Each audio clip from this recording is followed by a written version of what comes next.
somye comment mbona abantu basaze abantu baravuze bari gutukana cyane. abandi bari gushima abandi bari kuvuga ati rwose nimuvuge abandi ati reka abandi ati namwe ndore musa n'abarozi abakazana bo muri ico gihe bimeze bite ibo ntibo buhabanyira bukwe noneho abakazana babanyira bukwe ibo ntibo buhabanyira bukwe amarozi simbitekereza birashoboka mubitekereza ariko gute birashoboka ko mukazana yabuhanyira bukwe ariko se yabuhanyira bukwe bukuye he kubera ko uburozi uriya mukazana afite nyina nawe ni nyirabukwe w'abandi bana mama aza kumva uburozi ariko yanyinjiriye mu bwenge bwinshi mama wawe akangira inshuti mu gihe nashatswe akangira inshuti nkaba umwira wiwe nkaba inshuti yiwe magara umufata amabanga wiwe akabona kubumba ariko mabukwe naba inshuti ye ntaba inshuti yiwe azabumba bya bindi bavuga ngo abantu ngo barasambanye ari babiri ngo bamare ngo baricara bombi ngo basabane imbabazi ngo twirege ntibikunda twaguye mu cyaha turasamba umushumba wanje agomba kuba ari umuntu ufitiye icyizere cy'uko ninja gusambana ndibuze nkamwiregaho yego mufitiye icyizere ariko mu gihe nanje ubwanje muzi neza ko ari umusambanyi bamuhise ko ari umusambanyi nzaja kumwiregaho iki azambwira iki ushobora kuja gusambana akubwira ati ahubwo ngwino barabikoze reka dukomeze ntago rwose ntago nabivuze ntago naba munsi y'amavuta y'umushumba uroga usambana kubera ko umukeneye n'umutamzi kene umuntu uje kuntambira hari umugabo nkunda cyane umugabo w'umwongereza witwa Brian Deacon ni uriya mugabo wakinye filime ya Yesu iri yakinwe muri 77 uriya twese tuzi ko ari we Yesu uyu mugabo yakoze akantu kanshimishije cyane kabera nawe urugero abakristo b'uyu munsi Brian Deacon amaze gukinira ya filime twese niba hari umuntu wakoze ivuga butumwa ryageze ku bantu n'uriya mugabo kandi atari umukristo uriya mwongereza si umukristo na n'uyu munsi mu ma interview yiwe azavuga ko atari umukristo amaze gukinira ya filime yakinye iriya Jesus of Nazareth. Hello turabegereje abakunzi b'Umuhanyi TV aho bukeye tubahaye mwaramutse aho bwije naho tubahaye mwiriwe dukomeza kubasuhuza bari muri Amerika muri Afrika mu Rwanda n'ahandi hose nk'uko bisanzwe ni wa mwanya tugenda tubagezaho ibiganiro kuri screen zanyu hari umutumirwa ibyo byose bamwe bashobora kuba bamuzi abandi batamuzi twamusabaga kutwibwira. Murakoze amazina nitwa Pendo Iranzi ndi umumama ndubatse mfite abana 4 murakoze. Buriya Iranzi ni izina ry'abagore cyangwa ni ubundi Iranzi ni izina rivuga Imana. Imana rero ntago yamenye abagabo gusa n'abagore yarabamenye n'abakobwa yarabamenye ziri mpamvu mujye mwumva ko ari izina ry'abagabo iyo riza ko wenda rivuga ko bijyanye n'imirimo n'ibiki wenda bavuga ati imirimo ni y'abagabo ariko izina niba rivuga Imana iratuzi twese n'amazina yacu cyangwa waba waravutse mu bana bakeya wenda mama bagahita bavuga ati Imana Iranzi yahubwo iwacu turi benshi cyane gusa izina ninjye waje kuryiyita izina naje kuryita maze kuba mukuru cyane ndi mukuru niryo bita umubatizo cyangwa ntago ari izina ry'umubatizo naje kuryita ndi mukuru niryo rero zina ryanjye undi izina ry'umubatizo n'itari ry'umubatizo bitandukanye iri niryo ry'umubatizo kubera ko niryo nabatijwemo naryise ntarabatizwa wowe waryise utarabatizwa ayo wiswe waryise utarabatizwa iri naryise ntarabatizwa umaze kubatizwa ni ukuvuga ngo niryo nabatijwemo okay iryo wari usanga ni naryo bakubatijemo ubundi izina ry'umubatizo ntiza ko ari iriya zina bakubatizamo iri zina rero niryo nabatijwemo yego gusa si ryo ababyeyi banyize ninjye waryise maze gutahura ko Imana inzi ndaryita ubu rero mfite n'irindi nzaza kuvuga vuba. Hari ubuhamya se bwo waburaho hagati kugira ngo uyite Iranzi umaze kuvuga harimo ubuhamya bunini cyane bunini adukonjeraho gato nibi by'ubuhamya tuzagaruka tuje kuvuga ubuhamya ariko ubugire ntago tuje kuvuga ubuhamya bushingiye ku izina Iranzi tuzogaruka kubashaka waba wubatse se ndi mama ndubatse mfite umugabo umwe n'abana 4 uracafite umwe wateganya kugira benshi sometimes ibyo bishoboka ko hari igihe umuntu yagira benshi nabonye umuntu adekarara ngo abagabo bakunze kwivuga ngo ni umugabo w'umugore umwe, ariko nari ntarumva abagore bavuga ati ndi umugore w'umugabo umwe, ariko wowe uvuze ko uri umugore w'umugabo umwe. Nimba rero byarashobotse ko abagabo bagira abagore babiri, n'ubundi hari probability yuko n'abagore bagira abagabo babiri. Birashoboka. Gusa ntibyemewe. Gusa ntibyemewe. Birashoboka ariko ntibyemewe. Ni icyaha buriya? Cyane. Kiba Imana yanga. N'abagabo kugira abagore babiri ni icyaha? Umugabo kugira abagore babiri ni icyaha, n'umugore kugira abagabo babiri ni icyaha. Ko hari aho Imana yabwiye Abanyesirayeli ngo babyare bashaka abagore benshi babyara abana benshi kugira ngo nibagera i Kanani bazobagerana abantu benshi. Bimeze bite? Ni ukuvuga ngo mu isezerano rya kera twari tukiri akenshi ribamwo imico y'Abanyesirayeli, ariko isezerano risha Yesu yaje kuvugurura ibintu, buri kintu agishyira mu mwanya wacyo. Rero umugore agenewe umugabo umwe n'umugabo agenewe umugore umwe. Singira ngo umwepiskopi ni ugenewe umugore umwe, abatari abepiskopi. Ibi ngibi by'umwepiskopi, umwepiskopi we n'itegeko ko agira umugore umwe, nta mahitamo yandi afite. Umwepiskopi agomba kuba umugore umwe, ariko Paulo yaje kubivuga aravuga ngo umugore agira, buri mugabo agira umugore umwe n'umugore agira umugabo umwe, mu rwego rwo kugira ngo akumire ubusambanyi bwe kumakwirakwira. Ariko mu mico y'Abanyesirayeli mbere mu isezerano rya kera bari bemerewe kugira abagore babiri. Turanabizi Isaka yagiraga Aburahamu, yashatse Sara, buraca ashaka umuja wiwe, buraca ntuza Yakobo yagiraga abagore benshi babiri n'inshoreke. Mu isezerano rya kera ho bazaga bagira abagore benshi, ariko mu isezerano risha Yesu yaje gushira buri kintu cyose agiha umuco wacu. Rero umugore yemerewe umugabo umwe n'umugabo yemerewe umugore umwe. Salomo no mu isezerano risha n'umuhungu wa Dawudi.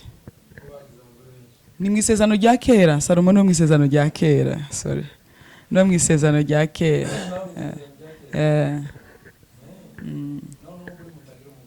Buri muntu agira umugore umwe, kandi bari abagore ba Salomo bavuga, Salomo yazaga ashaka ntabwo ari kubwirari. Akenshi Salomo yajyaga ashaka kubw'inyungu za politiki. Bavuga ko Salomo gushaka bari abagore byari kugira ngo babone uko amonitaringa ibihugu byari bimugose. Akavuga niba agoswe igihugu runaka, akamenya ko umwami w'icyo gihugu afite umukobwa, agahita amushaka kugira ngo ntabwo azaza kumutera, sebuko ntazaza gutera umukwe. Ni ukuvuga ngo ni umukwe wiwe intambara zabaga zishize. Kandi turabizi ko ngoma ya Salomo aricyo gihe Israel yabaye imyaka myinshi itari mu ntambara, imyaka 40 itaba mu ntambara, kubera Salomo bari abagore yagiye abashaka kubw'inyungu za politiki. Kubera ko iyo tugiye kureba abana bavugwa ba Salomo bari abagore bose nta bana babo tujya tubona, abenshi rero zari inyungu za politiki yagiye abashakira. Salomo ubundi agakiza kazanwe na Yesu. Mu isezerano rya kera nta gakiza kabagayo, bari bazi Imana, ariko gakiza kari kataraza, gakiza kazanwe na Kristo. Imana rero bari bayitunze bazi ko ari Imana yabo, kandi bazi ko ari yabo bonyine. Kristo rero iwaje azana gakiza kandi akazanira bose n'abanyamahanga. Salomo na Sawuli bayantantu bahuriye. Ntaho bahuriye. Salomo ni mwene Dawudi, ahubwo Dawudi yasimbuye Sawuli ku ngoma. Ni abantu bo mu nzu zitandukanye. Hanyuma nanone n'ubundi ubusambanyi bwakomeje, kandi bavuga ko Bibiliya aho bavuze ko Bibiliya avuga ko umugore umugore ko abantu benshi bafite baba bafite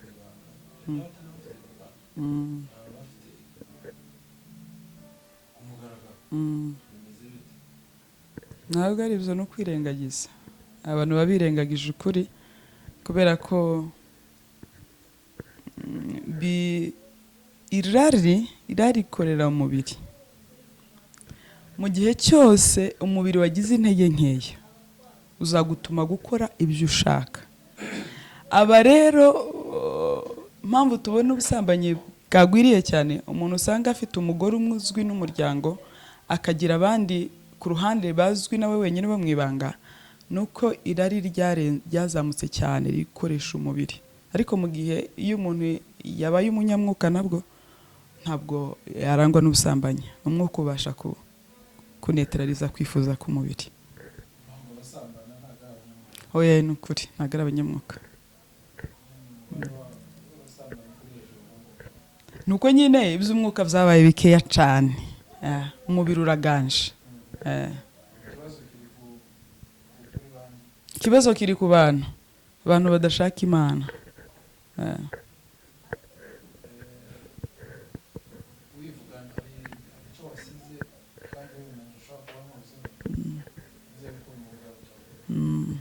Umuvugabutumwa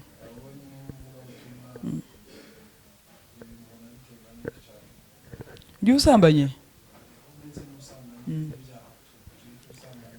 ibyaha byose biterwa no kwiyongera kw'irari ry'umubiri.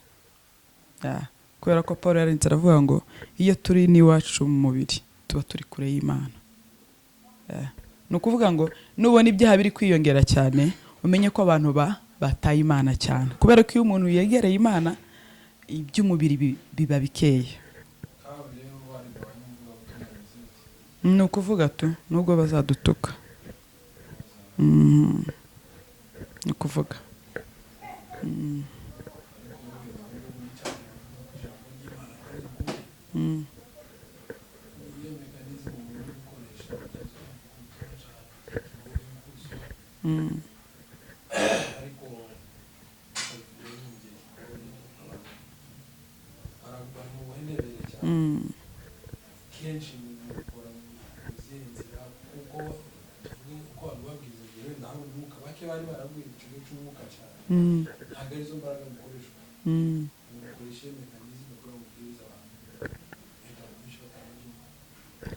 ngewe ivugabutumwa twebwe dukora, ngewe n'abandi dukora, ni ivugabutumwa dukora, ntabwo ari ivugabutumwa ugiye mu makanisa, kubera ko amakanisa yuzuye abantu bumvisha ubutumwa. Amakanisa yuzuye abantu bumvisha ubutumwa, rero ntabwo ari ivugabutumwa ngewe ngo ngewe nkora ivugabutumwa ryo mu muhanda, umuntu ku wundi, umuntu utarumva ubutumwa cyangwa se wabwumvishe akava mu ikanisa akagenda akabivamo. Ariko iri vugabutumwa ryo mu ikanisa ni iry'abantu bumvisha ubutumwa bananiwe kubukomeza, bananirwa no gusohoka. Abo rero nta mpamvu zo kwirirwa umuntu agira, kubera ko umuntu wumvishe kandi ukicumva ntabwo twamutindaho cyane, ni umuntu wirengagiza ibyazi. Rero ngewe ivugabutumwa nkora ivugabutumwa ryo mu muhanda. Nagenda nabwiriza ijambo ry'Imana, nababwiriza, ariko nta musaruro munini cyane bifite, nta n'umumaro munini cyane bifite wo kubwiriza abantu bari mu rusengero. Abantu bakeneye ubutumwa ni abantu bari hanze y'ikanisa, abantu batarumva ubutumwa nibo bakeneye ubutumwa, kubera ko Yesu aravuze ngo nuko rero nimugende muhindure abantu bose kuba abigishwa. Rero umuntu iyo uri mu ishuri wiyita umwigishwa nyamara adakora ibyitegereza umwigishwa, uwo ngo ni umuntu wirengagiza. Ni umuntu wirengagiza. Abantu babaye muri interna barabizi, twagazaga tuje muri interna warangiza wowe ugakarota abandi bari kwiga, uri umunyeshuri urabizi ariko wirengagije amabwiriza y'umunyeshuri. Ni umuntu rero ukora ibyazi. Ikigenderewe rero ahantu twagombye kwishimira cyane ni ukuja gushaka abatarumva ubutumwa tukabahindura kuba abigishwa. Naho ubutumwa bwo mu ikanisa rwose bantumiye nabwiriza, ariko ikigendewe cyane ni ukuja kubwira abandi, kubera ko Kristo atuma intumwa ntabwo yazibwiye ngo zigume hamwe, oya yarazibwiye ziratatana ziragenda. Kuriya twuntu tuza twirunda mu rusengero ntabwo twagombye kwirunda kuriye, twagombye kuba twese dutatana tukagenda. Ariko kubera ko bamwe birengagije cyangwa se babyakiriye nyuma baza kubita, noneho bibakamenyera ko kuza mu nzu y'Imana, niyo mpamvu buri gihe usanga duhora twirunze mu rusengero. Ariko nyamara ntabwo ariyo misiyo y'intumwa. Intumwa no kugenda.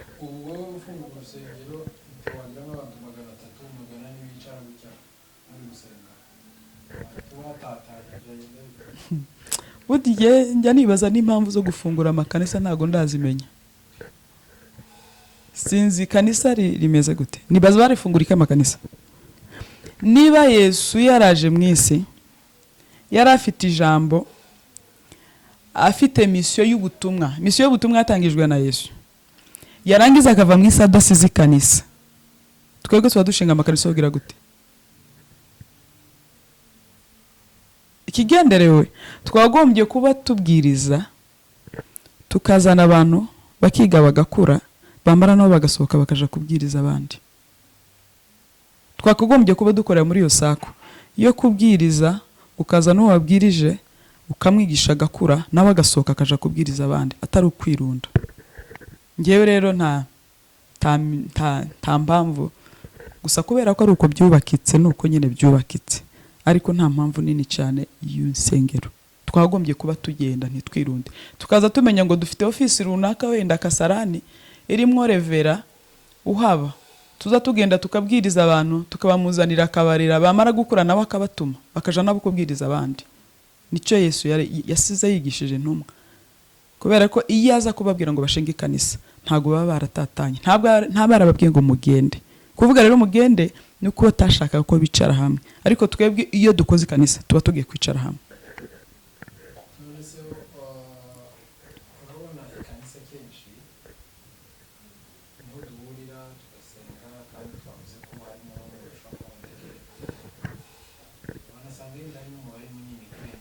Abadakijwe si uko batumvishe, nuko birengagisha.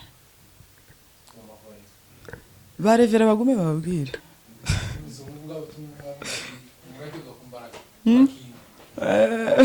Yaba byashobokaga.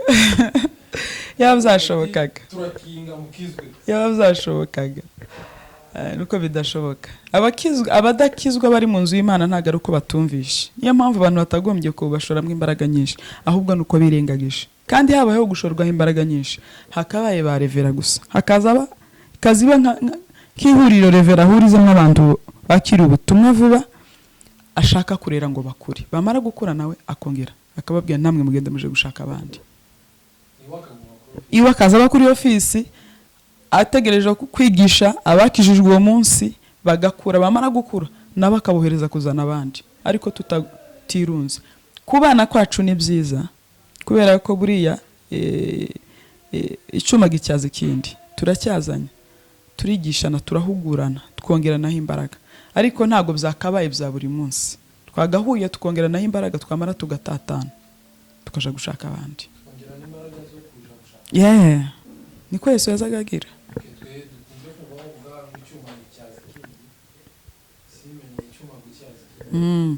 Ni ukuvuga ngo umuriro wanje nuhura n'umuriro, umuriro ndimo nuhura n'umuriro kurimo, turaka kurushaho.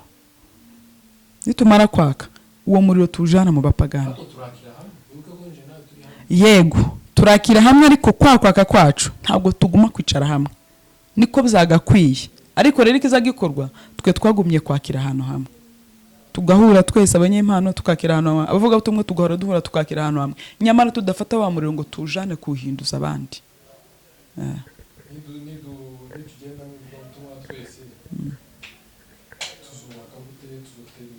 Twubaka gute?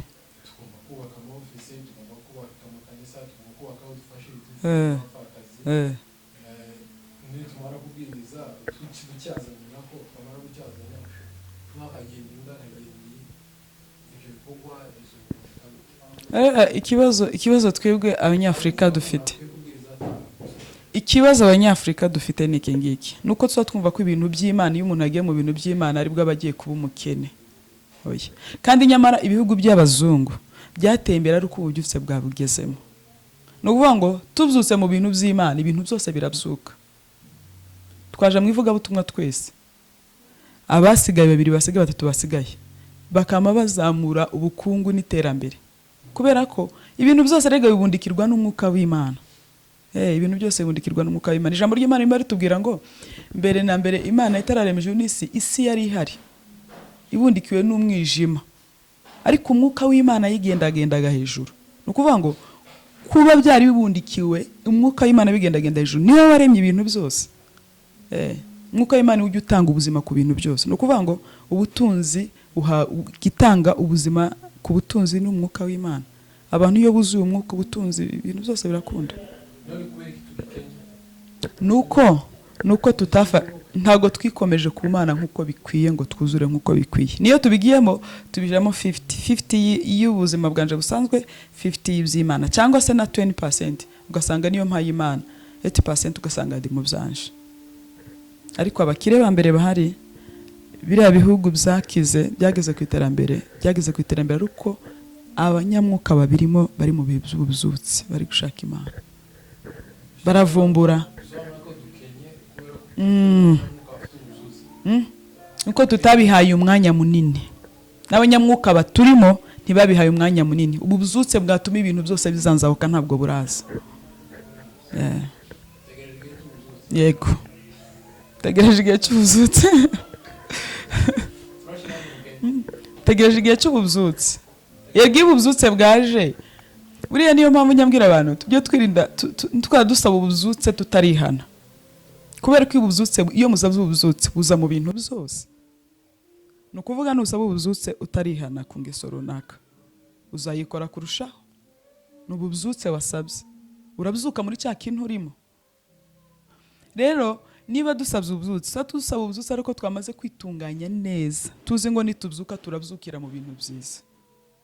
Izo mbaraga niziza ziraza mu bintu byiza. Nidusaba ubuzutse, dusaba ubuzutse tuzi ngo turi gukora ubucuruzi turi sawa. Ubuzutse nibuze buza buzanzahura ibintu byose. Sawa, wakomeza. Yego, umuntu ushobora gukora business cyane kandi ukanakorera n'Imana, ukanaja no mu mirimo y'ubuzutse n'imirimo y'umwuka, imirimo y'ikiyumbi, kubera ko ijambo ry'Imana riravuga ngo udakora ntakarye. Bivuze ngo gukora birakenewe kugira ngo tubeho. Umukristo mwiza kandi nuwuzuza inshingano zose, kuzuza inshingano zo mu rugo, ukuzuza n'inshingano z'Imana ku buzima bwawe. Ikibazo ahubwo kijya kibaho ni uko ujya usanga abantu twahaye umwanya munini cyane ibyacu, kandi ijambo ry'Imana riravuga ngo mubanze mushake ubwami bw'Imana no gukiranuka kwayo, ibindi tuzabyongererwa. Ariko noneho ahantu tujya tubyicira twebwe, usanga ibyacu ari byo twahaye umwanya munini, ari byo twagize iby'ibanze, kandi icy'ibanze ni iby'Imana, ibyacu bikaza nyuma. Umurimbyi yarindura avuga ngo tusipojenga juu ya Yesu kazi zetu zitapungukiwa. Mu gihe cyose dukora ibintu byose tutabanje gushira Imana imbere, bigomba kugabanukirwa. Ariko ukoze business mbere na mbere, iby'Imana nibyo biri imbere yawe mu mutima wawe, mu bugingo bwawe, ukazamva ko ibyawe ugomba gutunganya ibyo ari uko iby'Imana utegerezwa gutunganya amaze kubitunganya. Nta na rimwe business yawe taraninga. Ariko numva ko umuntu amaze gusenga ukaja mu kazi byaba bihagije. Gusenga se buriya na kazi k'Imana? Ndabizi. Gusenga gusenga bifitiye inyungu wowe. Ntabwo ari umurimo. Gusenga ntabwo ari umurimo. Umurimo w'Imana ni iki rero? Gusenga, guterana cyangwa se nje kuja mu masengesho nk'icyo. Kubwira Imana ngo Mana urabona uyu munsi ndagenda ibyo bifitiye wowe inyungu. Kandi urabizi ugira neza. None ngaho uyobore. Ibyo bifitiye wowe inyungu usenga, kubera ko niwe uri gusaba ubufasha, niwe bifitiye inyungu. Rero Imana itegereje ko nawe ukora ikifitiye inyungu, hanyuma ukabona gukora nawe bigufitiye inyungu. Naho gusenga inyungu rero ku Mana ni iki? Igifitiye inyungu ku Mana ni inshingano nkuru iruta izindi ariyo Kristo yadusigiye. Iyo ni kubatayizi. Gushaka abapagani. Gushaka abapagani. Yego. Nicyo cyonyine gifitiye ubwami bw'Imana inyungu. Naho gusenga ni ibidufitiye inyungu, tuba turi gusabiriza gusenga. Tuba turi gusabiriza. No gusaba Imana. Mana ngirira gutya. Okay, abapagani kenshi sorry kuvuga gutyo, abantu kenshi bagiye kubwirizwa cyangwa se bacaho tuba duteranira cyangwa mu muhana aho duca nk'abakirisitu nkatwe dufite indangagaciro za gikirisitu, sibyo? Kenshi bavuga ko wenda zitatugaragaraho. Urabona umuntu ashaka kuvuga ngo ngo kweli ameokoka ngo na venye anaongea cyangwa ndakubwira ati iyi mvugo kweli niyo umuntu ukijijwe. Buriya bashidikanya gukizwa kwacu bashingiye ku mirimo yacu. Yego. Ibyo dukora. Urugero? Ibyo dukora, kubera ko n'ijambo ry'Imana rivuga ngo muzamenyera ku mbuto. No kuvuga ibyo dukora nibyo bihamya ko dukijijwe cyangwa tudakijijwe. Naho ibyo kuvuga, ibyo bavuga ngo umuntu ashobora kuvuga ngo uyu ngo urakijijwe, abantu bazakwemezwa n'ibyo ukora. Ariko mu gihe uvuga ibyo udakora biragoye cyane. Twari tukiri kuri warumbaje gukorera Imana. Gusenga si ugukorera Imana. Gusenga uri kwikorera wewe. Gusenga ni ugusaba. kandi gusaba kwawe nta nyungu bifitiye Imana cyane. yego Nureba neza uzasanga gusaba kwawe bifitiye inyungu wowe usaba, ahubwo igifitiye Imana inyungu ni ugushaka no kwishakira abapagani, no kwishakira ubugingo burimbuka. yego Kandi ntabwo ari iby'itsinda runaka, ntabwo ari iby'abantu runaka, ni iby'uwakijijwe wese, umuntu wakijijwe wese. inshingano ze Yego kujya gushaka gushaka abapagani. Yego ariko biragoye, ntago bigoye, bizagora mu gihe utarumva ko ari inshingano yawe, ariko numara kumva ko ari inshingano yawe uzabikora bikurimo, bikore bitakurimo, kubera ko ari inshingano yawe. Kubera ko niyo uri gukora inshingano zawe zo mu rugo iwawe, abana ubashakira umugati mu gihe gikwiye n'igihe kidakwiye, kubera ko wabisobanukiwe ko ari inshingano zawe. Niki rero nugisobanukiwe ko ari inshingano yawe, gushaka abakizwa, gushaka abapagani, kugarura abarimbuka, numva ko ari inshingano yawe, uzagikora wumva ko bikwiye no mu gihe bidakwiye. njyewe nagiyeyo rimwe, umuntu arambwira ngo ntaripanga mubwiye ati urabona ubuzima urimo tumeze neza, ubumenye Imana, umera neza, ubunabegwa, umera nk'uko umeze. Arambwira ngo ntaripanga, numva biragoye, ndataha sinasubiyeyo. Ubwo se ubwo wari umubwiriza niko narishoboye. aho wari umubwiriya ibyiza byo gukizwa. Sinari kumubwiriza, ariko ikigenderewe twebwe ntabwo abantu bagomba gukizwa ku mbaraga.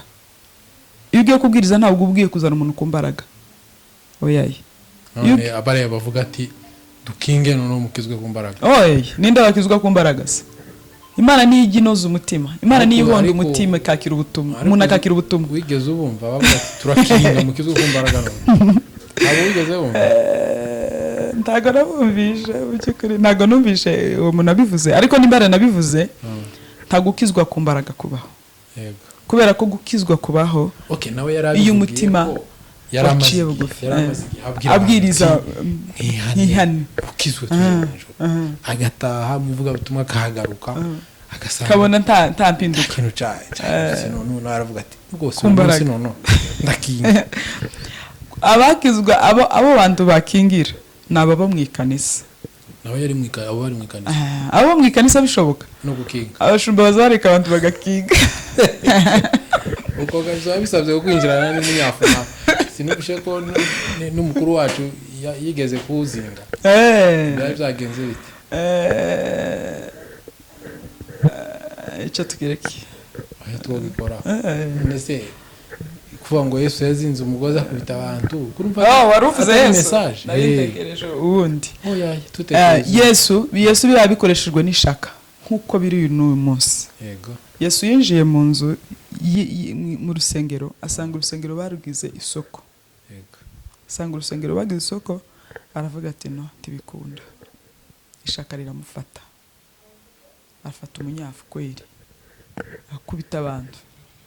Na n'uyu munsi wamugarura, uwagarura Yesu no munsi akaza ari live, akinjira mu ikanisa, yafata umunyafu, akabaziza iki? Yafata umunyafu kubera ko n'ubundi inzu y'Imana n'ubundi yabaye gucuruzwa. Kuri rugero yabaye isoko nk'ingero, ntabwo twatanga ingero, ariko inzu y'Imana ni isoko. Yaturiki guca ibintu kuri none hariho amakanisa hamagara umuntu ukamubwira ati rwose turashaka kuzosengera, dufite igikorwa fulani iwacu ntihagutse, twe tuzishaka gusengera. Ukamubwira ati rwose hano twiwacu tuci 15,000 tukahakorera iminsi 2, sibyo? Undi akavuga ati rwose ahangaha mwebwe aho kugira ngo muje kwishurana muri bukorera inama, muze mutange 2,000 mukorera inama hano. Sibyo byawe biri mu byashara, n'undi Yesu yazingira umugozi bimeze. Ibyo nabyo ni ibyashara, ibyo nabyo Yesu nabyaje. Nubwo nje atari byo n'impaye mvuga cyane, ariko Yesu aje nabyo. Inzu y'Imana yabaye ryari ahantu ho gukorera amanama y'imiryango. Ariye mutaba mufite ubushobozi bwo gukodesha umukorera. Mwicare mu nzu y'umwe muri mwe. Mudakwiriye mwicare ku muhanda. Aho kwicara mu nzu y'Imana. Ho bagonga. Oyaye hari ahantu mwakwicara hari safe mutagongwa. Aho kugira ngo mwicare mu nzu y'Imana muze kuyikoreramo inama murangiza mwatukanye mwarwanye mutari gusuhuzanya. Inama z'imiryango nuko ziba zimeze. Uno munsi muzamuhura ikaba nziza, ejo mwongera guhura birose bishambuke. Aho kugira ngo inzu y'Imana imere gutyo, ibe iyo tuza gukoreramo imihango, tuze kuyivugiramo imihango y'amakwe n'ibiki y'abasogokuruza n'ibiki, aho kugira ngo inzu y'Imana tuyizanemwo kwikinamo komedi, yabaye nka sale, bayigize nka hall, bayikwiyemo icubahiro c'Imana, noneho bayigira ahantu hakorerwa icyo ari cyo cyose. Aba reception baza dukoreremo, inama z'imiryango baza dukoreremo ikibina, hari amakanisa azakorerwamo ibibina, baza dukoreremo, ni ukuvuga ngo ni sale yakorerwamo ikintu cyose. Ntabwo bakihaye icubahiro c'Imana ngo tuvuge ngo, kandi ijambo ry'Imana rivuga ngo iyi nzu iteka uko muzajya mwicaramo mukayisengeramo, naje ndi mu ijuru nzajya numva. Tekereza rero kuvuga ngo amatwi y'Imana ahora ku nzu yayo, yamara Imana ikaza yumva uno munsi turi kuvugiramo iby'imico, uno munsi turi kuvugiramo ibibina, uyu munsi burakeye turi kuvugiramo inama z'imiryango turi kwitonganiramo.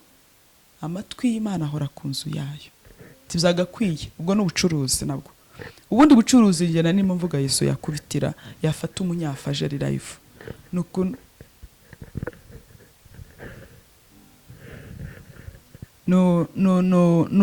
inzu y'Imana n'ubundi byabaye ikivange cy'ibintu byinshi. Aje Yesu nabwo yafata umunyafu. Kivange gute? Hari ikivange abantu ntibamenye ikivange ngo abantu barabizi. Nimvuga ikivange abantu bose kabarumva. Inzu y'Imana ubu tuyirimo tuyikorera byose. Ibyo hanze byose twarabyinjije, ibyahandi bitari byaha byose twarabyinjije, byose birikorerwa mu nzu y'Imana. Yesu aje yafata umunyafu. Tago yabura abakasitoma atarinze kugwana ko Yesu natinda zobura abakasitoma. Ariko buriya Yesu ntabwo yaje ashaka abakasitoma nkuko abo ngubu babashaka. Yesu yaje iwe ubwiwe kuvuka kwe konyine kwireherezaga abakasitoma konyine, kubera ko yamaze kuvuka abanyabwenge bavikana barangiwe n'inyenyeri. No kuvuga ngo ibimera environnement ikirere ubwacu cyarimo kirehereza Yesu abakasitoma ataravuga. Ntabwo Yesu yabura akasitoma ntibikunda. Niba amaze imyaka 2000 yaragiye, ariko umuntu wese uje avuga ibyiwe gusa wiyitirira, umuntu wese uvuze bya Yesu gusa abona abakasitoma, tekereza noneho iwe yiziye ubwe. Yesu ntabwo yigeze agira ubukene bw'abakasitoma. Nibo abantu bazagira ngo gukizwa ni inyungu za Yesu. Gukizwa si inyungu z'Imana n'ijuru. Noneho umuntu akijwe ko ntabayungutse. Yesu tabayungutse. Yesu abayungutse, ariko inyungu nini ziri kubakijijwe. Inyungu nini ziri kubakijijwe. Ijuru ririshima zavuga ngo iyo umuntu umwe akijijwe mu ijuru ni ibirori. Umuntu umwe gusa yakiriye Kristo mu ijuru ni ibirori. Ariko inyungu nini zo gukizwa ni kubakijijwe. Ubutumwa ni discipline. Agakiza ni discipline. Biraza bigashapinga umuntu, ugasanga umuntu wari umunyamanyanga, umuntu wavugaga nabi, umuntu wari ufite ingeso zitari nziza, ubutumwa gusa agakiza kapfa kumugeramo kakamukebagura kagashapinga. Ijambo ry'Imana rivuga ngo ni inkota, bikamushapinga bikamuha shape shaka. Rero gukizwa ni inyungu z'umuntu. Uze ko agakiza ari discipline.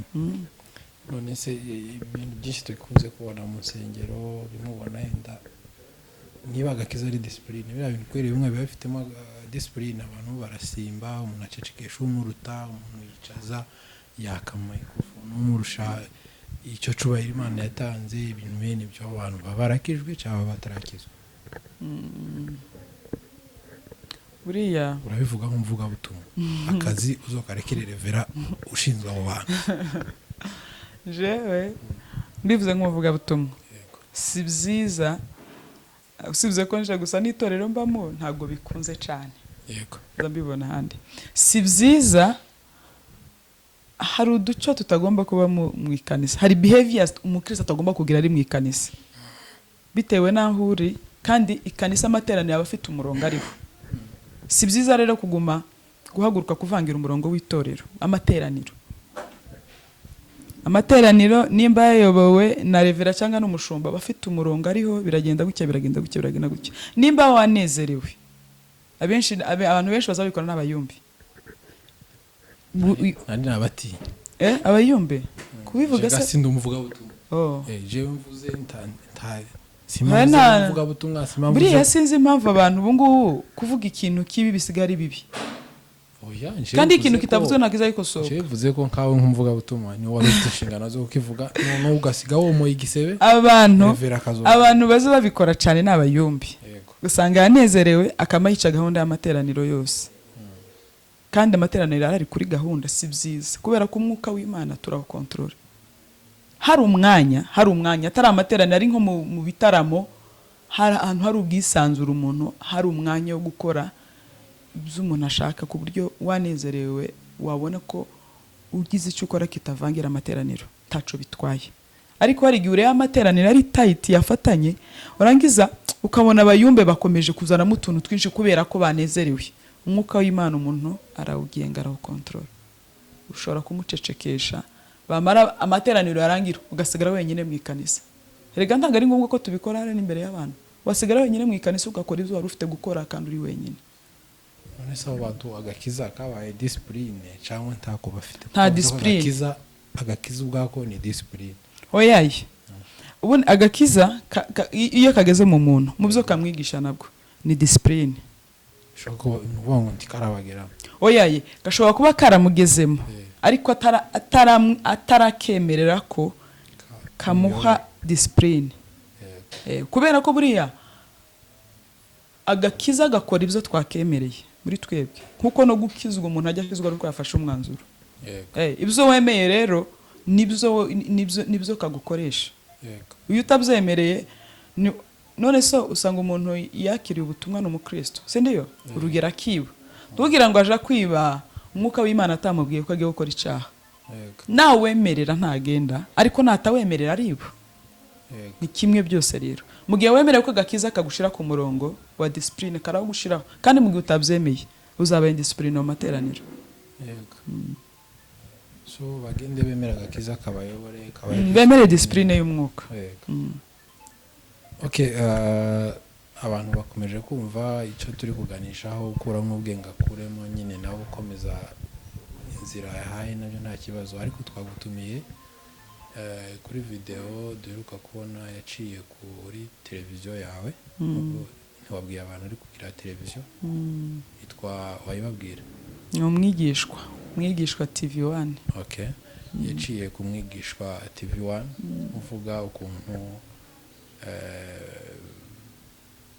abakecuru baha bakazana amarosi somye komenti mbona abantu basaze abantu baravuze bari gutukana abandi bari gushima abandi bari kuvuga ati rwose nimuvuge abandi tireka reka abandi ati namwe ndore musa n'abarozi ibintu bene ibyo iba nguduhaye ncamake ya feedback y'iriya video kuko era trendinze rwose urakoze gusa icyo navugaho njewe kuri comment ntago zari mbi pe comment ko naje narazise baratukanye harimo abatukanye harimo n'abavuze neza n'abashimye barimo rero kuri comment niho ngewe naboneye ko ahubwo kirari ikibazo kinini cyane muri comment buri umuntu agiye gukora statistique y'ikigero cy'uburozi aho bugeze barambwiye ngo sinkavuga uburozi ejo bundi niko bambwiye ngo uzuvuga ngo n'ubunebwe abafite n'abantu banebwe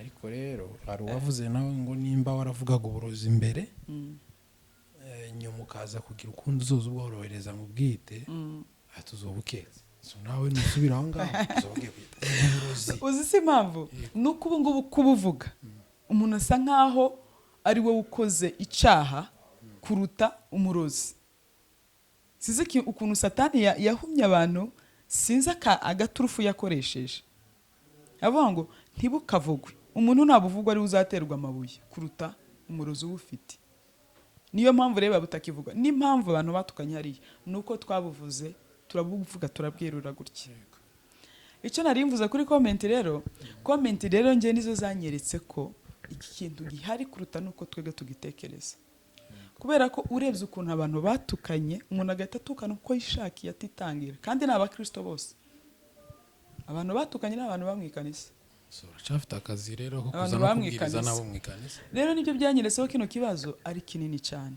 kuruta uko tugitekereza. Yego. Kuri comment yo rwose ndabashimira abatukanye n'abashimye mwese. Abayumbi bagende baje kureba kira kiganiro, barebe comment zirimo kugira ngo bamenye ibyo basengera, kubera ko ikibazo cy'ubunebwe ni kinini kuruta uko tugitekereza. Noneho uremeye utsinze N'ubunebwe. ubunebwe. N'uburozi ariko ubutsinda niba ikintu ari kivuga uko kiri n'uburozi ntabwo ari bwiza, burahari ni bwinshi kuruta uko twego twabitekereza. Ugendeye kuri comment ukuntu abantu bagiye bareactinga, bitubona ko ibintu biri ku rundi rwego. Noneho rero hari abavuga ko mwibasiriye cyane abakecuru. Nivuga abakecuru ndavuga mbese ababyeyi bose bafite abakazana ibintu nk'ibyo, ko ari bo mushobora kuba mwari birasiriye cyane. Ese abakazana nibo muri icyo gihe bimeze bite? Ibo ntibo ba nyirabukwe? Noneho abakazana baba ba nyirabukwe? Ibo ntibo ba nyirabukwe amarozi? Simbitekereza. Birashoboka. Ubitekereza gute? Birashoboka ko umukazana yabuha nyirabukwe, ariko se yabuha nyirabukwe abukuye he? Kubera ko nyina uriya mukazana afite nyina nawe ni nyirabukwe w'abandi bana.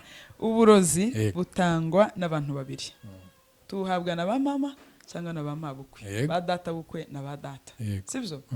Uyu mukazana rero abaye nyina yarabumuhaye, birashoboka ko yabuha nyirabukwe, ariko ndabiha amahirwe makeya cyane, kubera ko umukazana abatinya nyirabukwe ku buryo atapfa kumuha uburozi. Impamvu bano bantu babiduha nuko bazi ko badufiteho influence. Abarozi ntibatinya. Abarozi ntibatinya. Nimba na nyirabukwe aho umukazana kandi umuntu agomba kubatinya na sebukwe. Ashobora ntimukavuga abagore gusa n'abagabo bakazana babo uburozi, sibyo? Nimba sobukwe yaguha uburozi, icyo kintu tubanze tucyumvikana. Ntibatinya, n'abarozi ntibotinya.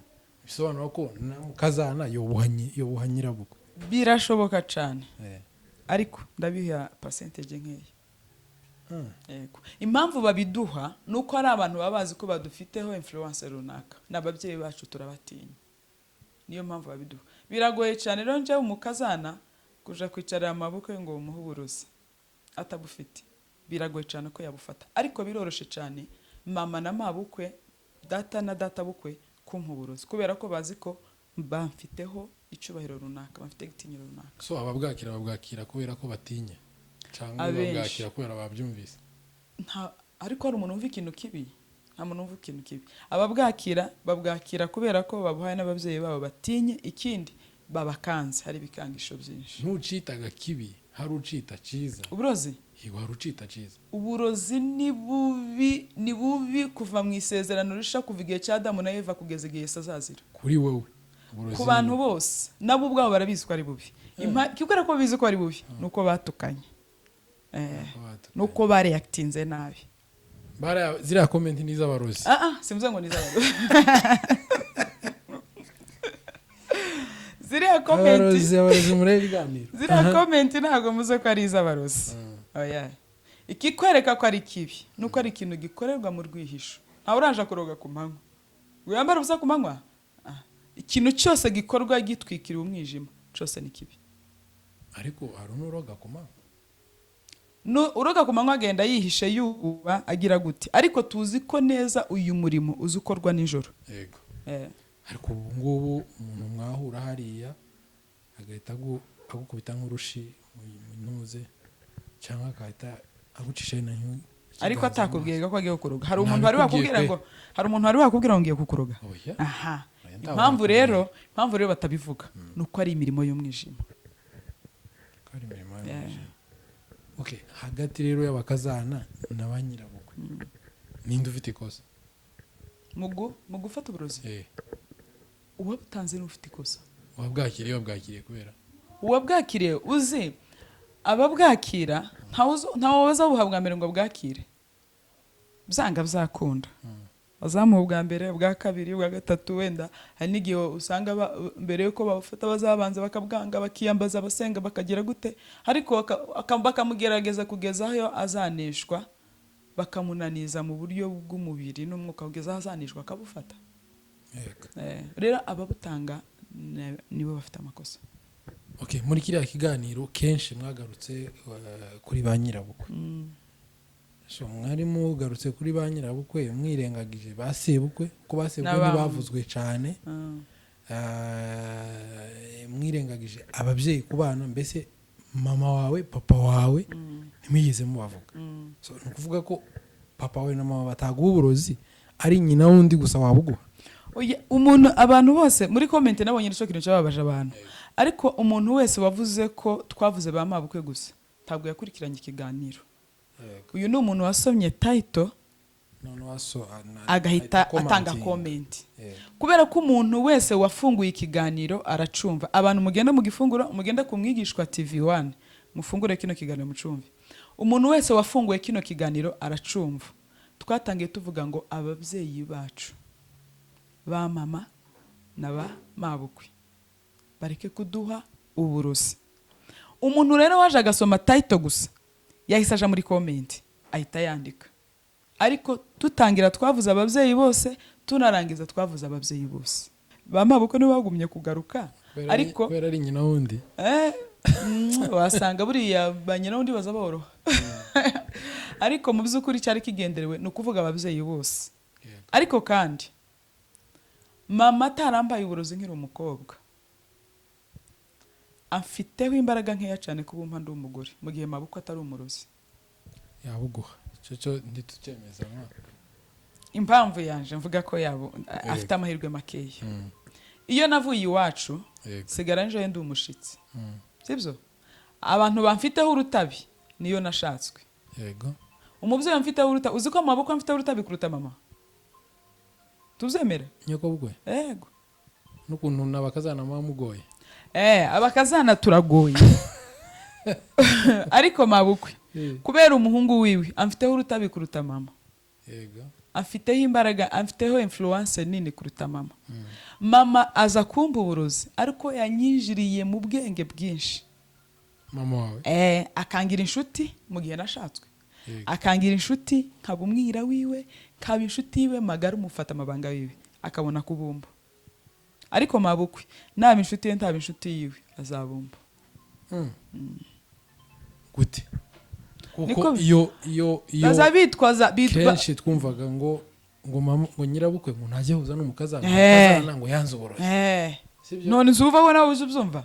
Nigeze kubyumva, ntabwo ndi bureke kubivuga ko biriho na n'uyu munsi, na n'uyu munsi. Nose nubwo nibashaka bongere bantuke muri comment mu kizungu bagatanga uburozi mu kizungu. Ubu ngubu rero nizo bavuze ngo bari kubukorana igisirimu. Nibashaka bongere bantuke muri comment rwose.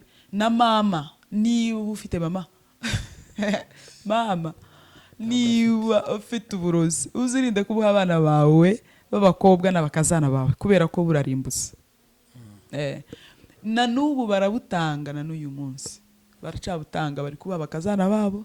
Ugasanga uno munsi umukazana nyirabukwe bari ibihugu bibiri bitumvikana, ejo yabufata bakamuha inshuti magara.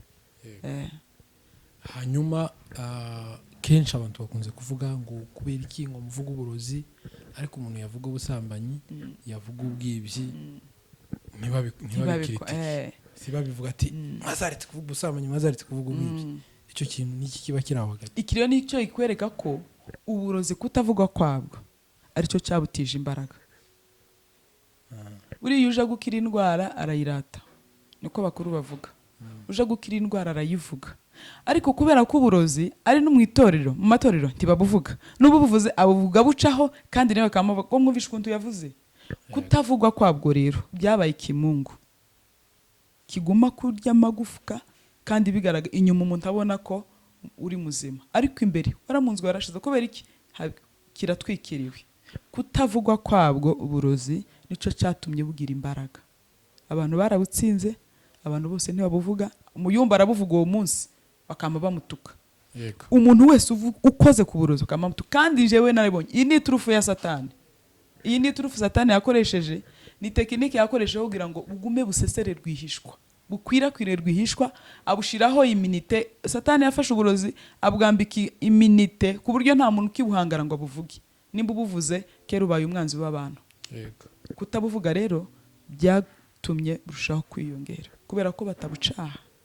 cyangwa nico cyaha gikomeye ubundi bavuga ko nta nta cyaha kiruta ikindi. gikomeye sibyo bizaba byose ariko birangana kubera ko uburozi abantu babuhagurukiye nanone nabwo kubuvugira ubuvuze Oya. bakavuga ngo se ngo nta kindi mwe muri kumuvuga ngo mutavuze uburozi nta cyaha gikomeye ibyaha byose birangana ahubwo tugiye kureba icyaha gikomeye twasanga ari ubusambanyi kubera ko aricyo cyaha kiza gikorerwa imbere y'umubiri kandi gihuza abantu babiri batandukanye uburozi bwo burandi bukoreye ntagiye bukorerwa imbere mu mubiri uburozi ni icyaha cyo mu mwuka nta cyaha gikomeye kuruta ibindi ko bavandimwe bariya baba batemye umuntu avuga ngo basanze Bamurasaze.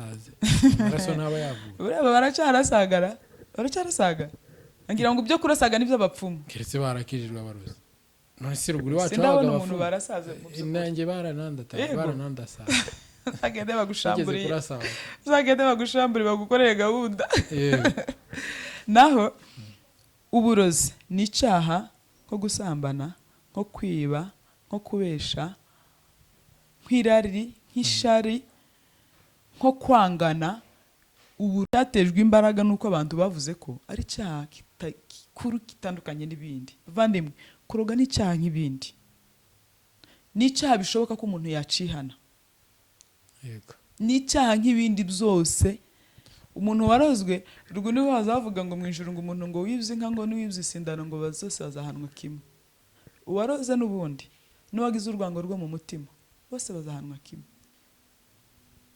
ariko kirashobora kuba ari gikuru igikuru gute kurenza ibindi ko Yesu nta liste umuntu- yigeze adusigira hari y'ibyaha igihe- bikuru hari igihe bavuga umuntu ngo ngo ukuntu asambana ngo menya yararoswe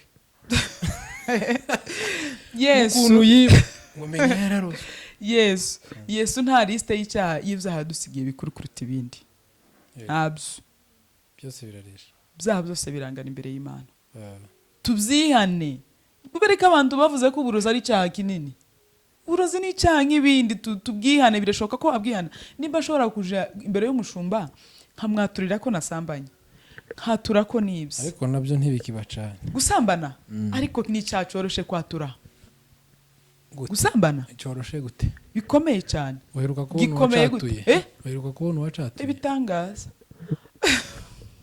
uheruka kubabona heretse baraturiye muri burakeye gikomeye gute nyine narimbajije kuvuze ko Ni icyaha coroshe coroshe. uherutse kubona umuntu uhagarara avuga ati Ni icyaha- mumubare nasambanye ni icyaha cyoroshe kwatura kubera ko ni icyaha umubiri ushobora gukora wihuse kuruta ibindi byose rero kubera ko umubiri ushobora kuyikora wihuse kuruta ibindi byose kiroroshe kwatura ntawaseka undi ngo yasambanye uwo ari we wese utabaye maso yasambana Ni ese icyaha kubera iki cyoroshe. bataza ngo bacirige barabyihana mu barakihana rwihisho Ha?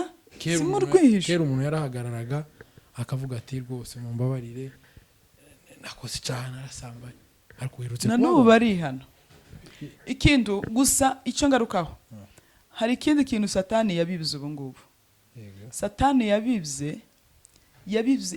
yaraje ariba ejo bundi nirimo nsoma ririya jambo uriya mugani Yesu arimo acira abigishwa yaravuga ngo umubizi yaraje ngo abiba imbuto ngo aragenda ngo abantu bamaze gusinzira umwanzi nawe araza abibamo iyindi ni ukuvuga ngo habayeho gusinzira satani araza arabiba kandi ariba aragenda yibye iki satani yaraje yiba icyizere hagati y'abashumba n'abakristo ku buryo abakristo batakicizera abashumba babo ku buryo yagenda ngo amwaturire amubwire ngo ejo bundi gana arasambanya zarashitse ndasambana none mbabarira mushumba yama bibamo ko abashumba batakigira amabanga yaraze yiba icyizere abibamo ko abashumba babaye abanyamagambo batakigira ibanga umwaturira akaja kubivuga ariko se ntabahaba batayagira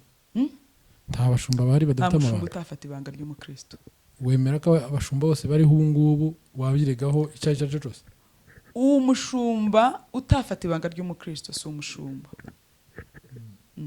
uwo ni uwinjiye ni uwaje ni uwizanye ariko umushumba Imana yahamagaye ufite inshingano zo kurera intama no kuzikemura agomba gufata ibanga ry'umukristo ku buryo nasambana nkumva ndi free yo kubwira umushumba wanjye neza ko nasambanye kandi akazarinda apfa atarabivuga atarabibwira n'umugore we atarabibwira undi muntu barahari rero. hagati aho turagaruka aho wagiye ugaruka uvuga ko utaba munsi y'amavuta y'umushumba usambana uroga. Ni iki cyakwereka ko umushumba usambana cyangwa uroga mu gihe wenda atari wowe yashobora kuba yaragiye gusambanya cyangwa ari wowe waroga? Wabibwirwa n'iki? Ashobora kutansambanya ariko agasambanya undi kandi undi akabivuga. Buriya numva umushumba runaka w'abantu, abashumba tubagira nk'ibyitegererezo, sibyo? Ku buryo buri ntambwe yabo abakristo tuba tuzigenzura, tuzibara. Wumva ngo rero biroroshe cyane kumenya amakosa umushumba yakoze, biroroshe cyane kumenya ko umushumba yakoze amakosa runaka, kubera ko amaso y'abakristo bose aba bariho. Abaye asambanya umuntu w'ibanga, ashobora gufata umugore akareba wa mugore kabisa. Nta muntu w'ibanga ubaho. Abantu bose nta mabanga bagira. Hari nta kintu wakora amezi 2 umwaka kitaramenyekana. Tibibaho. Nta muntu w'ibanga. Nubwo waza uvuga ngo mukavana mukaje i Dubai, byanga byakunda. Hari umunsi muzagira umuntu muhuri i Dubai.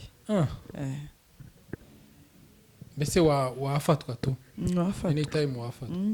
So mu gihe umushumba wafashwe ayo mavuta uhita yava munsi. Nukuri mbisubiyemo. Ntago nabivuze mbubutse. Njewe ku giti cyanje sinaba munsi y'amavuta y'umushumba usambana uroga. Ni gute nzaja gusambana kaza kwirega kundi musambanyi? Musambana mwembi nje mwarangiza mukavuga. Ico gihe twese turabasambanye. Twirege. Nta uyoboye uwundi. Twirege Imana itubabare. Ico gihe twembi nje n'umushumba turabasambanye, nta ubere, nta uje gutambira undi bitambo. Abasambanya babiri ndi bakwiregana. Ndi bikunda. Bya bindi bavuga ngo abantu ngo barasambanye ari babiri ngo bamare ngo baricara bombi ngo basabanye bagaze ngo twirege. Ndi bikunda. Twaguye mu cyaha turasamba. Umushumba wanje agomba kuba ari umuntu ufitiye icizere cyuko ninja gusambana ndibuze nkamwiregaho. Yego. Mufitiye icyizere. Ariko mu gihe nanje ubwanje muzi neza ko ari umusambanyi, bamuhise ko ari umusambanyi, nzaja kumwiregaho iki? Azambwira iki? Ushobora kuja gusambana akubwira ati ahubwo ngwino barabikoze reka tukomeze. Tago rwose, tago nabivuze, ntago naba munsi y'amavuta y'umushumba uroga usambana, kubera ko umukeneye n'umutamzi, kene umuntu uja kuntambira. Rero mu gihe umutamzi yatakaje imbuto z'ubutamzi nta mpamvu abaye azayiba atazasambana atanaroge. Uwo se n'umushumba wiba. Umushumba wiba se umushumba. Ariko ubundi bino bintu byaje gute mu nzu y'Imana? None n'ubuzima. Umushumba n'umutamzi. Umushumba n'umutamzi wikorera ibyaha byanje akabyambara akaja kunyingingira imbere y'Imana. N'umuntu ngomba kubifitiye icyizere. Ubu hari abantu babaje kuvuga ngo abatamzi bavuyeho, ubu nyine baraje bavuze ngo abatamzi bavuyeho twese twigirira. Yes, twese twigirirayo. Ariko umushumba, kubera ko umushumba yabayeho, n'umuntu mfite imbere yanje nk'icyitegererezo, nzaba ndi 300% yo kumubwira ibindi mo byose. Mu gihe nacumuye, mu gihe naguye mu cyaha, nje kumwihanaho. Mu gihe mabukwe na mama bampaye uburozi, nje kumubwira. None niba umushumba wanje ari umunyabihuru, mabukwe na mama bakampa ibihuru, uri kumva naje kumubwira ngo sengera ngwino dufatanye kurwana no ntambara, azambwira ati ahubwo baratinze. Ntago byakunda. Keneye imbere yanje umuntu mbere icyitegererezo kugira ngo ngeze ku rugero runaka. Yego. Hanyuma inama waha abantu batukanye wenda batategereye ikiganiro, inama waha abantu bavuga ati oya burozi buri mu kuvugwa cyane, ariko ntibavuga ati ubusambanyi buri mu kuvugwa cyane, ntibavuga ati ubwibzi buri mu kuvugwa cyane, kandi byombi bivugwa bikurikirana.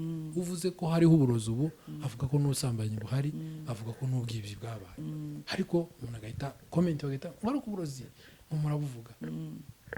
Bamera inama. Rwose njyewe icyo navuga, uburozi cyo cyacyonyine. Hari undi wavuze ngo se uburozi nicyo cyacyonyine, uburozi cyo cyacyonyine, nabiriya bindi byose ni ibyaha, ariko byo biravugwa. Iki ngiki cyo rero abantu bakirengejeho ibintu byinshi cyane, ntabwo kivuga baragitwikiriye.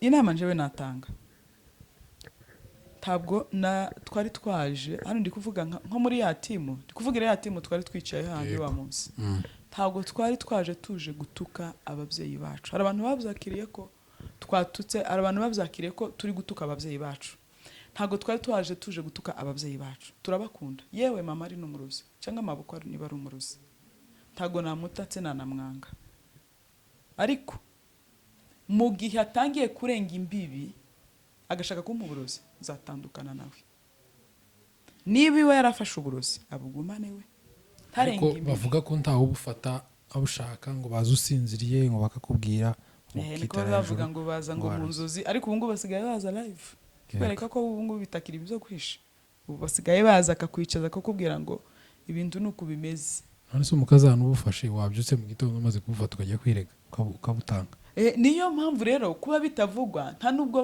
bankuraje abantu babufashe ngo bihane bahita baceceka bati ceceka cira bumiri tuvuge ibindi bivugwa ariko nyamara njewe inama natanga birashoboka ko umuntu yakwihana uburozi birashoboka ko umuntu atabufata birashoboka ubaye ufite umubyeyi uzumva bahwihwisa ariko buriya umuntu yabakoze amakosa ubaye ufite umubyeyi wumva bahwihwisa umunsi umwe ukamwishyirana ukabaza atari ko mama ko hano hanze uzoba kuri umurozi uriwe ko cyo wakibaza mama wawe kwe nukuri nakimubaza mama umuvuga butumwa kabisa nakimubaza kubera iki ntakimubaza ahubwo ngo bamuhwihwise nagiye nkamwicaza nkamubaza mama ko baza bavuga uriwe urabufite ko ibyo bakuvuga nibyo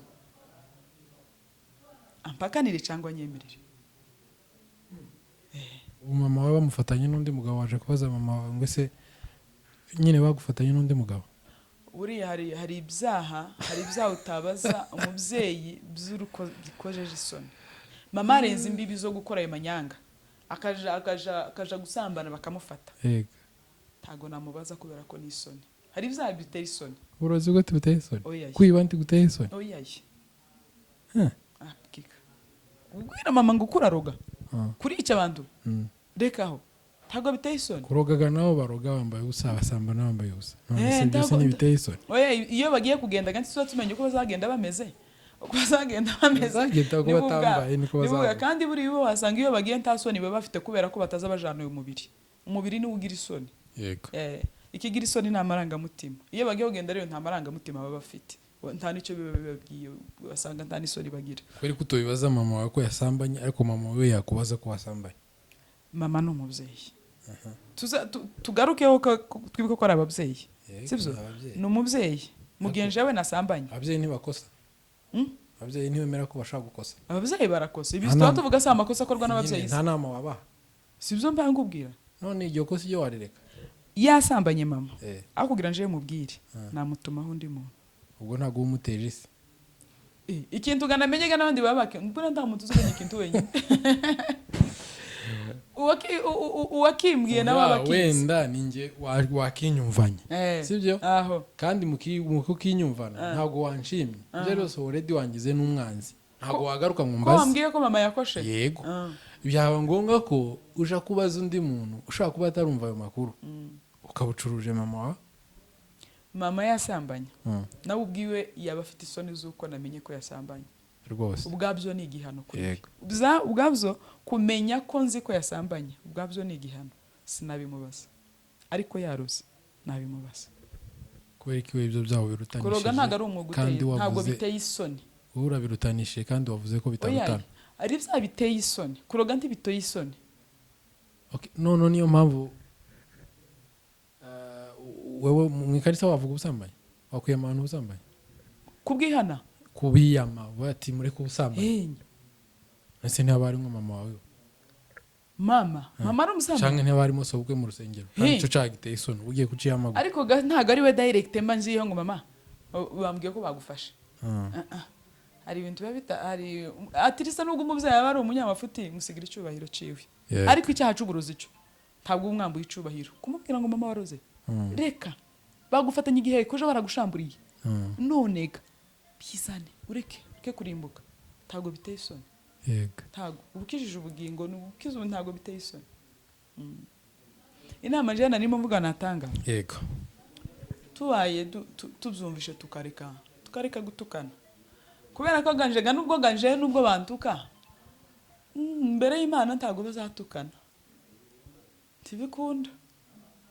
Kandi ijambo ry'Imana riravuga ngo zose murabikora nk'abihorera. Kuba turoga suko Imana itabibona ko turoga, yego, no kuba dusambana suko itabibona, ahubwo itegereje ko twabyihana. Rero ubaye dufite ababyeyi, aya makese ndabizi arahari, ashobora kuba ari umuntu wabyumvishe wenda akarakara kuriya kubera ko azi ko iyo kese wenda iri mu rugo rwiwe. barazifite abantu benshi buri zirahari rwose. Ushobora kuvuga kuriya akavuga ati uravuze ngo niba nyoko ko ari umurozi umuhunge, wenda niwe ni umuhungu abana n'umugore wiwe na nyina wenda azi ko haha umugore w'uburozi, akavuga ati wowe kuravuga ngo bahunge ba mama niyo tumara tubate. Zirahari izo case. Niyo mpamvu abantu bareactinze kuriya cyane, aho kugira ngo wicara ureberera umubyeyi wawe arimbuka, mubera umujyanama yihana. Rwose kwihana ntibiteye isoni, habe na bukeye. Gukira ibyaha ntibiteye isoni. Jewe sinzi ko hari icyaha numva ndakwihana. Ariko hari ibyaha uburozi ni gake bwihanwa mu ruhame, sibyo? Ariko ubusambanyi ndinda ubusambanyi benshi babwihana mu ruhame, ariko uburozi ntibabwihana mu ruhame. N'ugerageje kubwihana mu ruhame n'umuryango wamukurikirana. Nuko nyine twafashe kino cyaha tukirutisha ibindi, twakirutisha ibindi kandi kiraresha n'ibindi. Icyo chef bakigize chef tene kandi kiraresha n'ibindi. Icyo ba chef cyaba chef cyangwa chef tene. Abagore nibo majorite, abagore nibo baroga benshi, twabumvise nibo baroga benshi, si byo se turabitindaho. Abagore nibo baroga benshi. Rero kiraresha n'ibindi byose. Kukihana biroroshe, ntawe uzagutera amabuye ngo wihanye icyacu uburozi, ahubwo ibibazo bikomeye cyane ibi no kubaho utakihana, ukagitunga utihana. Ntabwo umushumba azaguseka ngo wihanye uburozi, ahubwo umushumba nuje kumwihana uburozi azaba inshuti yawe. Yego. Inama rero ku bakazana nabo, kuko ntitugira abanyirabukwe abanyamakosa gusa, bakazana ngo tubasige, kuko guhabwa ni kimwe no kwakira ni ikindi. Yego. Ndatanga inama zibiri. Ndatanga inama ku bakazana, tanga inama muri rusange, abakristo muri rusange. Yego. Abakazana, umuntu mutoya ntugomba kuruka. Mureke bibe mu bantu bakuru, uko baba bakura bazagera igihe bapfe bashire, hazi indi generation itarimo uburozi. Impamvu baba butanga mu bantu batoya no kugira ngo budashira budacika. Niba nyakoboko afite imyaka 70 arabona ko iyo wenda asigaje imyaka 10 akigendere, rero arakorana umwete munini cyane kugira ngo azagenda afite undi muntu abisigiye, kugira ngo ntibicike. Rero kugira ngo uyu muco ushire, kino cyaco gutunga ibigirwamana by'imiryango bishire, nuko abantu batoya tubizibukira ntitubyakire ntitubufate, kugira ngo bano bantu bakuru babifite nibashira batakiriho barapfuye ntabwo gatuzarama nk'ibiti. Simvuze ngo ba mama bagiye gupfa na bamabukwe, finally tuzapfa. Kugira ngo iyi generation yabo nivaho, hazazeho ikindi kizazi kidafite ibikirwamana. Mureke gufata uburozi mukiri batoya, mureke rwose muze dukorera Imana. Ikindi nakwisobanura ku bantu bavuze ngo navuze abashumba, ntago natutse abashumba, navuze ibintu biriho.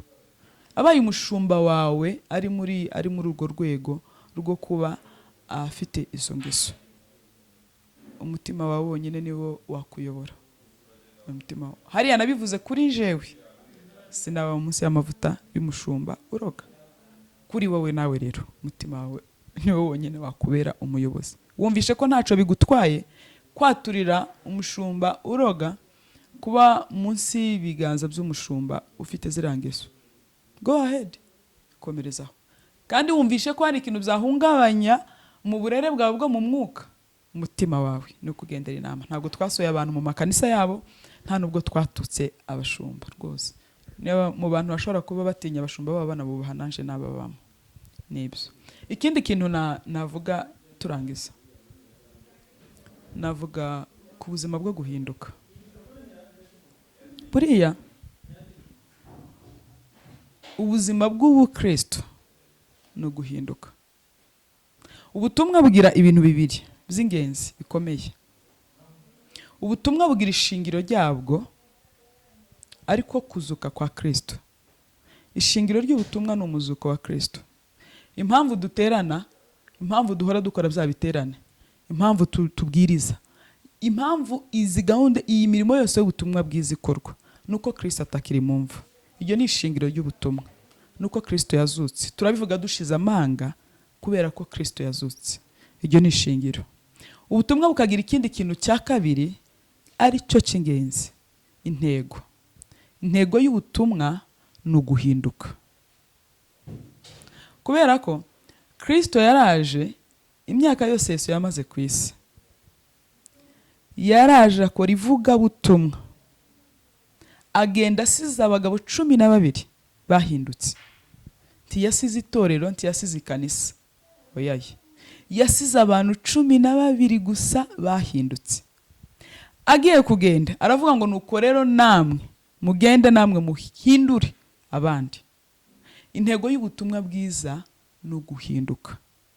Guterana cyane, gukora ibiterane cyane, gusenga cyane, bitarimo guhinduka ntaco bimaze. Niba umwaka washira uko narindi 2023, 2024 nkaba nta kintu na kimwe, nta nakageso na kamwe ubutumwa bwiza burampinduraho, ntabwo burangeramo. Kubera ko iyo bugeze mu muntu ikintu cyambere kizabikora, buzabuguma guhindura ingeso ziwe. Umunsi kundi umuntu arahinduka. Ntabwo twamaze ngo ubwo twakijwe none ngo pafu ngo ndahindutse ngo oye. Umunsi kundi inzira y'ubutumwa bwiza ni uruganda rucura umuntu rimujana kuba ico Kristo ashaka, umuntu wahindutse utagifite kamere y'umuntu, ufite kamere y'Imana. Hari umugabo nkunda cyane, umugabo w'Umwongereza witwa Brian Deacon. Brian Deacon ni uriya mugabo wakinye filime ya Yesu iriya yakinwe muri 77. Uriya twese tuzi ko ari we Yesu. Uyu mugabo yakoze akantu kanshimishije cyane kabera nawe urugero abakristo b'uyu munsi. Brian Deacon amaze gukinira iriya filime, twese niba hari umuntu wakoze ivuga butumwa ryageze ku bantu, n'uriya mugabo kandi atari umukristo. Uriya Mwongereza si umukristo, na n'uyu munsi mu ma interview yiwe azavuga ko atari umukristo. Amaze gukinira iriya filime yakinye iriya Jesus of Nazareth, akazi kiwe karapfuye. Bivuga ko yishe kariyeri yiwe, aba producer ntibaba bakimukinisha filime kubera ko mu busanzwe yakinaga filime za Sekira, izi zisanzwe zo iz'inkundo, filime zisanzwe zo batureba abazungu bakina nizo yakinaga. Noneho amaze gukinira ya filime, akazi kiwe karapfa. Abakristo bamugira nk'ari we Yesu, bamushira muri za kiliziya, bamushira mu mazu yabo, mbese aba nk'ahari we foto ya Yesu nyawe. Ubuzima bwe inshuro nyinshi yagumye kujana kiliziya Gatolika mu ntuza mu nkiko ayishinja ko kontra bari barasinyanye atari ko yagenze, ahubwo bamukoresheje birenzeho, aho abari mu mazu y'abakristo bose no muri za kiliziya, mu hantu hose yasengerwa hamwe ifoto yiwe. Akazi kiye kamaze gufa rero Brian Deacon, haza kuza undi mu producer wari wamukoza, aramubwira ati rero Brian Deacon, uri kureba ko akazi kawe kapfuye, none natekereje kugukinisha filime y'urukozasoni. Filime y'urukozasoni ni filime za pornography. Natekereje kugukinisha filime y'urukozasoni kugira ngo abantu bongere bakwibonemo nk'umu acteur usanzwe, ntibabone kuri Yesu. Ariko iyi filime urayikina wambaye iriya kanzu wambaye ukina iriya filime ya Yesu. Brian Deacon agiye gusubiza no producer aramubwira ngo how can I, ni gute nabishobora, ni gute nashobora kugambanira ikanzu nambaye mu gihe cy'ibyumweru 2. Iyi kanzu Brian Deacon yavuze ko bakinye filime, iriya filime bakinye mu byumweru 2. Muri ibyo byumweru 2 yajyaga asoma ibitabo by'ivanjiri, ibitabo by'ubutumwa, Mariko, Matayo, Yohana na Luka, inshuro 7 ku munsi mu byumweru 2 gusa. Ibyo byumweru 2 yasomye bino bitabo by'ubutumwa, byatumye atabasha areka gukina, umwuga wiwe urapfa, akazi kiwe karashira kubwo gusa gusoma iriya bino bitabo by'ubutumwa ibyumweru 2. Bituma areka akazi kiwe kubwa Bibiliya yafashe mu byumweru 2, kandi ari gukina ari mu kazi ataravuga ngo ni ikintu yakire mu mutima. Aravuga ngo ni gute nabishobora kugambanira iyi kanzu nambaye mu byumweru 2 nkayikinisha filime z'urukozasoni, akaza arakareka arabwira ngo nimba filime ndi buyikine ntambaye iriya kanzu, tugenda dukine filime ndayikina, ikibazo ntabwo ari isho ngiye gukina, ntabwo ari character, ikibazo ni umwenda muri kumbwira ngo nambaye. Navuga ngo Kristo, reba imyaka umaze mu nzu y'Imana, reba imyaka tumaze duterana buri munsi. Bibiliya twasanze ababyeyi bacu bazigira, turazisoma buri munsi, ariko ikaba itaratuza na rimwe kugambanira agakiza n'ubutumwa dufite. Buri munsi dukora ibihabanye n'ibyo tuvuga turi byo. Byakabaye byiza ko twemera ko twahindurwa n'ubutumwa, kubera ko guhora mu makanisa tudahinduka ntaco bimaze. Niba umuntu yarahinduwe, yaranze kugambanira umwambaro yambaye azi ko yawambaye, ari kugaragaza karakter ya Yesu, noneho twebwe tukaba tuvuga ko dutunze Yesu muri twebwe, ariko umunsi kundi tumugambanira, ni ikibazo kinini cyane. Uyu muzungu kugezana n'ubu ntagarakizwa, ni umupagani, ariko wanze kugambanira ishusho yambaye. Narangiriza aho ngaho, mureke duhindurwe n'ubutumwa bwiza ntibibi by'izina, kubera ko iyo bibaye iby'izina amazina ntabwo azaja mu ijuru. Kizaja mu ijuru nicyo twakire mu mutima. Twizere Yesu, tube mu nzu y'Imana turi duhwanye nayo, kubera ko guhindukana ubuzima bwa buri munsi. Ahantu rero bikomeye ri buriya guhinduka bigira intambwe nyinshi, ariko iya mbere no kwimenya. Ikikwereka ko abantu bafite kino kibazo cy'uburozi batazahinduka, nuko bose nta n'umwe ubyemera, nta n'umwe wemera ko ari umurozi, nta wemera ko buriho. Biragoye rero guhinduka, kubera ko guhinduka gutangira ku kwimenya. Murakoze cyane. Yesu ni umuzungu cyangwa ni umwirabura? Yesu ni umwirabura. Sawa, wakoze cyane.